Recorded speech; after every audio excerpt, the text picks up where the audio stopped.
कैथल में मुख्यमंत्री अंत्योदय परिवार उत्थान योजना के तहत लोन लेने पर आवेदक से कमीशन मांगने का एक मामला सामने आया, जिस पर संज्ञान लेते हुए मुख्यमंत्री कार्यालय ने एसपी को जांच के आदेश दे दिए हैं। पीड़ित आवेदक ने यह बताया है कि मुख्यमंत्री अंत्योदय परिवार उत्थान योजना के तहत सैलून के लिए 1 लाख रुपए के लोन के लिए आवेदन किया था। उससे सैलून के सामान की कोटेशन के लिए कमीशन मांगी गई और मामले का खुलासा तब हुआ जब मुख्यमंत्री कार्यालय ने आवेदक को फोन किया और पूछा कि आवेदक लोन क्यों लेना चाहते हैं। तो आवेदक वीरेंद्र कुमार ने सीएमओ को बताया कि वो लोन लेना चाहता है, लेकिन उससे सामान के कोटेशन के लिए कमीशन मांगी जा रही है। इसके बाद सीएमओ ने एसपी मकसूद अहमद को फोन किया और मामले की जांच के लिए कहा। मुख्यमंत्री कार्यालय से जांच के आदेश मिलने के बाद एसपी ने जांच की तो कमीशन खोरी का पता चला। ऐसे में एसपी ने मामला देखा। पहला मामला होते हुए कमीशन मांगने वाले एजेंट को चेतावनी देकर छोड़ दिया गया और कहा गया कि किसी भी योजना में कमीशन खोरी बर्दाश्त नहीं की जाएगी। मैं अंत्योदय परिवार उत्थान योजना के तहत है ना लोन के लिए फॉर्म अप्लाई किया था और उसमें मेरे पास सीएम की तरफ से कॉल आई है कि आपने लोन के लिए अप्लाई किया था तो आपका लोन क्यों नहीं मिला है।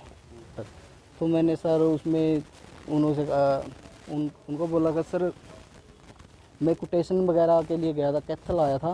कैथल कोटेशन के मैं जो कोटेशन देनी होती है ना उसमें जो 10% का सिस्टम होता है ना सर, वो उसको मैं कमीशन समझ गया था। जो उनको देना होता है तो बिल कटती है, तो जीएसटी वगैरह कटती है तो उसको कमीशन समझ गया था। तो उसमें मैं थोड़ा कंफ्यूज हो गया था, तो मैंने पता नहीं था, मना कर दिया। तो मैं लोन नहीं लेता है यार, इतना खर्चा आता है इसमें, तो लोन लेने का क्या फ़ायदा है। तो फिर मुख्यमंत्री जी ने ऊपर से कॉल की थी। तो हमारे पास एक हमारे यहाँ के कलायत के किसान एक वो हैं जो कि नाई का काम करते हैं। उन्होंने इसमें लोन के लिए अप्लाई वो करना चाह रहे थे।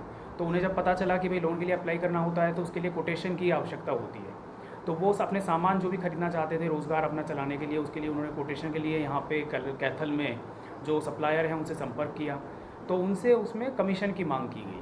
और जब ये बात उसके बाद उन्हें लगा कि अगर मैं कमीशन ही दूंगा तो फिर मेरे पास में जो वैसे ही मुझे 1 लाख का लोन मिलेगा तो मैं कमीशन कहाँ से दूंगा, जब पहले से कोई गरीब है उसको इस तरह से कमीशन देना पड़ेगा।